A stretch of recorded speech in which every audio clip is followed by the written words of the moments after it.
Hello, എല്ലാരും സുഖമായിട്ടിരിക്കുന്നു. അപ്പൊ നമുക്ക് ഇന്ന് കുറച്ച് പെട്ടി അൺബോക്സ് ചെയ്താലോ? നാട്ടിൽ നിന്ന് വന്നേ. അങ്ങനെ നീണ്ട 2 മാസത്തെ വെക്കേഷന് ശേഷം ഞങ്ങൾ തിരിച്ച് യുകെയിലോട്ട് വന്നിരിക്കുവാണേ.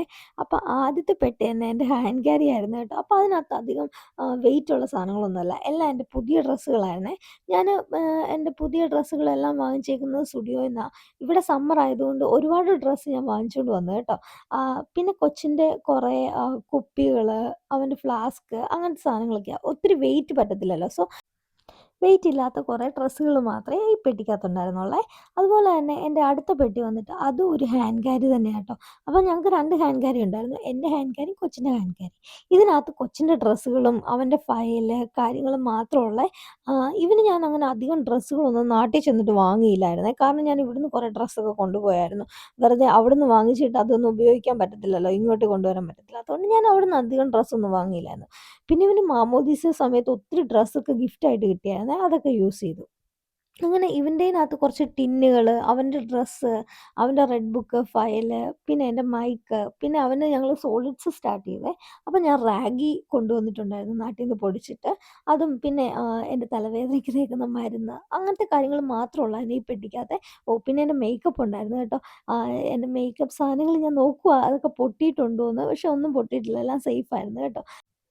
പിന്നെ അതിനകത്തുനിന്നൊന്നും ഞാൻ പുറത്തേക്ക് എടുത്തില്ല കേട്ടോ. ആവശ്യമുള്ളത് മാത്രമേ ഞാൻ പുറത്തേക്ക് എടുത്തുള്ളൂ. ബാക്കി ഞാൻ അങ്ങനെ തന്നെ വെച്ചു. എനിക്ക് റൂമിലോട്ട് എടുത്തോണ്ട് വരാൻ എളുപ്പത്തിന്. അതുകൊണ്ട് ഞാനത് അതുപോലെ തന്നെ തിരിച്ചടച്ചു വെക്കുവാണേ. അതിനുശേഷം ഞാൻ എൻ്റെ ഏറ്റവും വലിയ പെട്ടി അൺബോക്സ് ചെയ്യാൻ പോവാണേ. ഇതാണ് എൻ്റെ ഏറ്റവും വലിയൊരു പെട്ടിയെ. ഇതിനകത്ത് ഡ്രസ്സുകൾ വളരെ കുറവാണേ. ഇതിനകത്ത് നമ്മുടെ കുറേ സാധനങ്ങളാ, പാത്രങ്ങള്, അങ്ങനത്തെ കാര്യങ്ങളാ, പൊടികള് ഒക്കെയാണേ.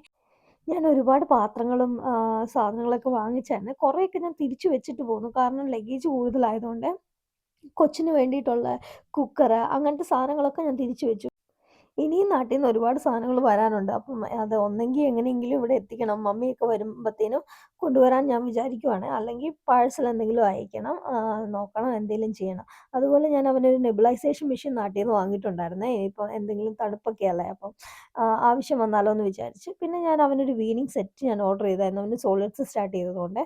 പിന്നെ എന്താ ഇങ്ങനെ കുറച്ച് ചക്ക വറുത്തത്, പിന്നെ അമൃതം പൊടിയും കൊണ്ടുവന്നിട്ടുണ്ട് നാട്ടിൽ നിന്ന്. കുറുക്ക് പോലെ കൊടുത്ത് നോക്കാമെന്ന് വിചാരിക്കുന്നു. ആഹ് കൊടുത്ത് നോക്കിയിട്ടില്ല ട്ടോ ഇതുവരെ. അതുപോലെ തന്നെ അവനവൻ്റെ ഫുഡ് അരയ്ക്കാൻ വേണ്ടിയിട്ട് ഞാനത് 2 കപ്പിനകത്താക്കിയാ വന്നേ. കാരണം എങ്ങാനും പെട്ടിയൊക്കെ എടുത്ത് ഇടുമ്പത്തേനും പൊട്ടിയാലോ എന്ന് വിചാരിച്ച് സേഫാക്കി കൊണ്ടുവന്നതാ ട്ടോ. പിന്നെ ഞാൻ കുറച്ച് ചോക്ലേറ്റ് കൊണ്ടുവന്നായിരുന്നേ. എനിക്ക് ഭയങ്കര ഇഷ്ടമുള്ളൊരു ചോക്ലേറ്റാ ഇത്. അത് ഞാൻ ഇതും കൊണ്ടുവന്നിട്ടുണ്ടായിരുന്നു. അതുപോലെ തന്നെ ഞാൻ അടുത്ത ഇത് തുറക്കുമ്പഴത്തേനും ഭയങ്കര ഡിസപ്പോയിന്റഡ് ആയി കേട്ടോ. എനിക്ക് ഭയങ്കര സങ്കടവും വന്നേ. കാരണം അതിനകത്ത് ഞങ്ങള് ഗരം മസാല നാട്ടീന്ന് കൊണ്ടുവന്നിട്ടുണ്ടായിരുന്നു. അത് ഫുള്ള് ലീക്കായേ. ഇങ്ങനെ തുറക്കുമ്പം തന്നെ നമുക്കറിയാം അത് ലീക്കായിട്ടുണ്ട്. അതിന്റെ മണം പുറത്തുണ്ട്. കണ്ടോ? ആ തുണിയേലെല്ലാം പറ്റിയിരിക്കുവാണേ. ആഹ് പിന്നെ ഞാൻ കഴിഞ്ഞ വീഡിയോയ്ക്കകത്ത് ഞാൻ പറഞ്ഞിട്ടുണ്ടായിരുന്നു. ഞാൻ കൃപാസനത്തിൽ പോയിട്ടുണ്ടായിരുന്നേ. അവിടുന്ന് കൃപാസനത്തീന്ന് 2 ഫോട്ടോ വാങ്ങിച്ചിട്ടുണ്ടായിരുന്നു. ഒന്ന് എനിക്കും ഒന്ന് എൻ്റെ ഫ്രണ്ടിനുമാണ്. അങ്ങനെ ഓരോ ഡ്രസ്സിനകത്തുനിന്നും ഇങ്ങനെ പൊടികളെല്ലാം ഇങ്ങനെ തട്ടി തട്ടി എടുക്കുവാണേ. എനിക്ക് ഭയങ്കരമായിട്ട് സങ്കടം വന്നു. ഇനിയിപ്പോൾ എന്ത് ചെയ്യും? അത് ഓൾമോസ്റ്റ് ഗരം മസാല ഫുള്ള് ലീക്കായി. എല്ലാ സാധനത്തിലും പറ്റിയിരിക്കുവാ. ആകെ തുണികള് പിന്നെ കുറേ കണ്ടെയ്നേഴ്സ് ഞാൻ കൊണ്ടുവന്നിട്ടുണ്ടായിരുന്നു. ലൈക്ക് ഇങ്ങനെ ഫ്രിഡ്ജിനകത്ത് നമുക്ക് എന്തെങ്കിലുമൊക്കെ സ്റ്റോർ ചെയ്ത് വെക്കാനായിട്ട് നാട്ടിൽ നിന്ന് ഞാൻ കൊണ്ടുവന്നതാണ്. പിന്നെ ഞാനൊരു ചോപ്പറ്. നമ്മുടെ ഒരു ടൈം സേവറാട്ടോ ഈ ചോപ്പറ്. എനിക്ക് പണ്ടുണ്ടായിരുന്നു. പക്ഷെ അത് ഇലക്ട്രിക് അല്ലായിരുന്നു കേട്ടോ. അത് നമ്മളിങ്ങനെ കൈകൊണ്ട് വലിക്കുന്നതായിരുന്നേ. അതിൻ്റെ ബ്ലേഡ് പോയോണ്ട് ഞാന് പിന്നെ നാട്ടീന്ന് വന്നപ്പത്തേനും ഒരു ഇലക്ട്രിക്കിൻ്റെ വാങ്ങിക്കാമെന്ന് വിചാരിച്ച് അങ്ങനെ ഞാൻ ഇലക്ട്രിക് വാങ്ങിച്ചതാ കേട്ടോ. അതൊരു ടൈം സേവറെന്ന് തന്നെ നമുക്ക് പറയാം കേട്ടോ. അങ്ങനെ ഇതിനകത്തും കുറച്ച് മേക്കപ്പ് സാധനങ്ങളുണ്ടായിരുന്നു. അതും എൻ്റെ ഫ്രണ്ട്സിനും എനിക്കുള്ള എല്ലാം ഉണ്ട് കേട്ടോ. അങ്ങനെ പിന്നെ ഇങ്ങനെ അവനൊരു സ്റ്റീമറ് ഞാൻ വാങ്ങിയിട്ടുണ്ടായിരുന്നു. അവനുള്ള ഫുഡ് മാത്രം സ്റ്റീം ചെയ്ത് കൊടുക്കാൻ വേണ്ടിയിട്ടാണ് ഞാൻ അത് സെപ്പറേറ്റ് ഒരെണ്ണം വാങ്ങിച്ചത്. പിന്നെ ഞാൻ പറഞ്ഞ പോലെ തന്നെ കണ്ടെയ്നേഴ്സ് ഉണ്ടായിരുന്നു. ഞാന് ഇതിലും കൂടുതൽ പാത്രങ്ങൾ വാങ്ങിയിട്ടുണ്ട് കേട്ടോ നാട്ടില്. അതൊന്നും കൊണ്ടുവരാൻ പറ്റിയിട്ടില്ല. കാരണം വെയിറ്റ് കൂടുതലായതുകൊണ്ട് ഒട്ടും കേറത്തില്ലായിരുന്നു. ഞങ്ങൾക്ക് 2 പേർക്കും കൂടി ഭയങ്കര കുറവാ ഉള്ളായിരുന്നു. 40 കിലോയേ ഉള്ളായിരുന്നു. സോ ഞാൻ പറ്റുന്ന സാധനങ്ങളൊക്കെ കുത്തി നിറച്ച് കൊണ്ടുവന്നു. അപ്പൊ ഇനിയും കുറേ സാധനങ്ങൾ വരാനുണ്ട്. അപ്പൊ ഞാൻ അതിന് വേണ്ടി വെയിറ്റ് ചെയ്യുവാ. ഇനിയിപ്പം ഒന്നെങ്കിൽ പാഴ്സൽ അയക്കണം. അങ്ങനെ എന്തെങ്കിലും ചെയ്യാൻ വേണ്ടി ഞാനിങ്ങനെ നോക്കുവാ. ഈ പെട്ടിയിലുണ്ടായിരുന്ന തുണികളെല്ലാം വാഷ് ചെയ്യാനിട്ടു. പാത്രങ്ങളെല്ലാം കഴുകാനും ഇട്ടു.